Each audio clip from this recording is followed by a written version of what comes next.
I'm about to give you a fire hose of information about confinement and the cost of it. I know that I'm not going to cover everything that everybody has a question on, and I did try to. But what I would ask is that down below, put questions and comments in. If you have questions, we will answer them. The only questions or comments that we do not respond to on our channel are the spam ones. We delete those because we don't want other people to click that link and get taken advantage of. So keep that in mind. Down below, any questions, we'll answer them. And if you haven't already, because you're just starting this video, please consider hitting that like button and subscribing to the channel if you enjoy the video. This channel is all dedicated to helping others start their farm too. With that said, let's get started.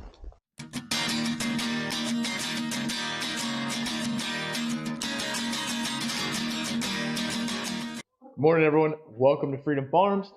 My name is Travis, and just a reminder that my wife and I did start this farm about 4 years ago. It has grown exponentially since, but we didn't start our YouTube channel for about 2 years after that. So our YouTube channel is only about 2 years old. The farm itself is 4 years old. And we're trying to help others who want to start a farm. We want to remind everyone that while not everyone can be a fifth generation farmer, anyone can be a first generation farmer if they work hard enough for it. So this channel is pretty much dedicated to showing how we've done it and how we've continued to do it, working full-time jobs. My wife is a teacher, I'm a soldier, and we're making it happen with 2 kids. You can do it, it's just going to take a little bit less sleep. So like you may have guessed from the title of today's video, we're going to talk all about the cost of confinement. And it does cost a lot of money up front, but it is very well worth it. So you probably can't tell because I haven't cleaned this barn out yet. The sheep got kicked out 2 weeks ago. They're back on pasture. And unfortunately, the weather has not been cooperating with me to be able to get this out of the barn and spread it on the hayfield without making a bunch of ruts in our hayfield. However, this barn itself is a concrete floor and has stem walls all the way down both sides. They actually are symmetrical, so the same thing on this side is the exact same thing on the other side. The barn itself is 40 foot wide and 140 foot long from bottom up here to where it meets with this old barn that we originally had. Now, the costs that we're telling you about, these are costs from back in April of 2020. We had the concrete work hired out because there's some things make sense to do yourselves and it'll save you a lot of money. Well, concrete in our case just wasn't one of those things because it was going to cost us quite a bit of money to rent the stuff that we did not own already. And at that point, you know, if I was buying it, it'd be a little different because I can buy it, use it, and then turn around and sell it. Whereas if I was renting it, it's just money that's being thrown away, and I'm still putting all this labor in. So not saving any money because of all the stuff I had to rent, and then, you know, still doing all the work myself, I'm losing money at that point because I could pay somebody to do it and have no time invested in it and have the same product, actually probably a better product because these people were professionals with concrete. Concrete in general cost us $34,000, and that was hiring it all out. And then we spent another $18,000 in materials. So that's including all the woods that you see that make the structure, all the metal that you see that covers the structure, and all the electrical for the lights and outlets for the cameras and outlets down here if we wanted to put a heat lamp on somebody. If we did not build the barn ourselves and we hired the barn portion out as well like we did with the concrete, our cost for the whole barn would have went from $52,000 to around $93,000. $52,000, $93,000 is a $41,000 difference.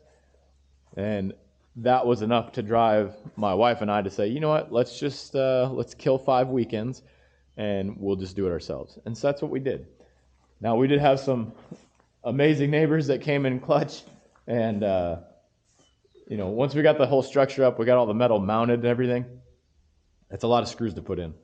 So I'm very happy we did it, and we actually are going to build more in the future. Not necessarily the near future, but in the future.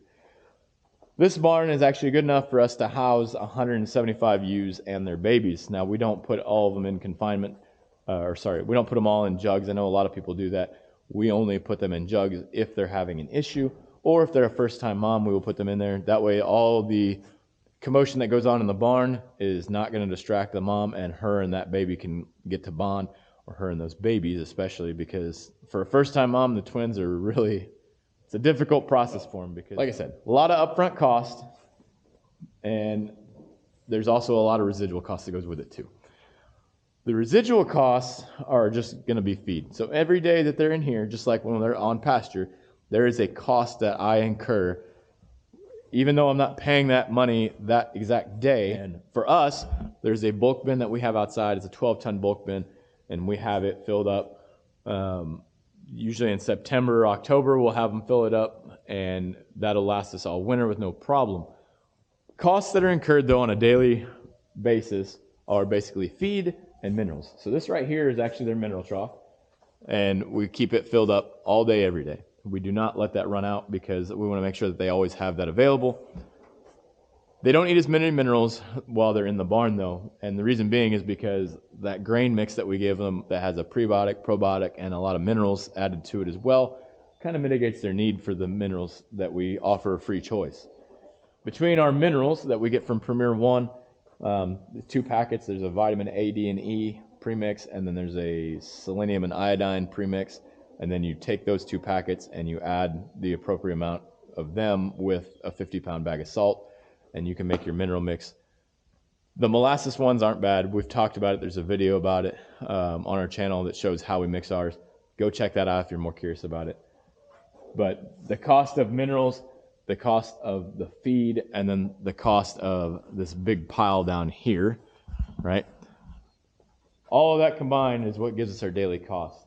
Now, we calculate it for our farm because we make our own hay off of our own ground, fertilizing it mostly with our own fertilizer that we make right here in this barn. Well, we don't make it, the sheep do. Scoop all that up, put it on the hay field, so that saves us money right there. But all of that combined, right? So the hay, we estimate about $25 a bale, and that was off of last year's standards. But at $25 a bale for us to make it ourselves, and then the amount, I think it was $1,380 that got us through with our grain for the year. And I don't remember what the total amount was for minerals, but it all added up to 42 cents a day. So every day that the sheep are in here, whether they have babies on them or not, this is all calculated off of adults. $42 or 42 cents a day per head. So if you had 100 head in here, right, that's $42 for 100 head to be in here for one day. That 100 head are in here for 90 days. Approximately. Sometimes it's a little longer, sometimes a little shorter, but overall about 90 days. And $42 times 90, right? Yeah, $42 times 90. That's 420. That's $3,780 roughly. That's all in my head, and that's just for 3 months. Now, can you make it cheaper? No, I'm sure you could. I don't know how you're going to do it exactly, but you could. Maybe by offering a lower quality feed, or even a lower quality hay, or not offering minerals at all. All those things can easily bring that cost down, but what we've seen, it really adds up. Our lambs this year, after adding that creep feeder, our lambs are substantially larger than what they ever have been. And the other weird factor of it all is the ewes are in better shape. And this winter was not much different than last winter. It was still cold, still snowy, which is an unusual winter for South Central Missouri, but the temperatures weren't higher, so it's not like they burned less energy to stay warm. It was simply, I think, in my opinion, that creep feeder really made a big difference. And we'll find out next year if it continues the trend. But that's all said and done, right? So we got $52,000 in a barn that has no residual maintenance to it. I mean, if you have a roof leak or something like that, you might have to replace a screw. I get it. Little things like that are going to happen. But what's kind of going to change that whole idea is the simple fact that this barn is an investment. It saves me money on lambs lost every year. It saves me money on fertilizer costs. All those things really start to add up. And I'm sure most of you have seen fertilizer prices now that are 6 times higher in some aspects than what they were a year ago today. That's insane. And I don't know. I'm not an economist. I don't know that it'll go back down. My philosophy is that typically when something goes up, it usually just doesn't come back down. The cost that it saves us on those things, though, just fertilizer and the lamb savings are only going to go up exponentially, and actually the fertilizer savings will too, because the more lambs or the more sheep that we have in here, the more lambs they're producing. The more sheep and lambs that we have in here, the more fertilizer they're producing. That makes it to where when we do soil tests, instead of having to add, so much P and K or so much nitrogen, phosphorus, etc., those numbers will go down. Now, nitrogen won't go down because they're not really producing a whole lot of that. But if we change from oak sawdust to pine sawdust, that can also make it go down too. With our forecast from when we built this, it was going to take us 7 years to see the return on the money we invested into this barn. But the way prices are now, for what we originally cost on our barn, the $52,000, with fertilizer prices and land prices, the market prices going up, and obviously fertilizer, that savings is actually coming back quicker. So instead of taking 7 years, right now it's looking like it's going to take us closer to 5 years. And if they keep going up like this, it may take us even less. I say all that because your farm is going to dictate what is going to work for you, what isn't going to work for you.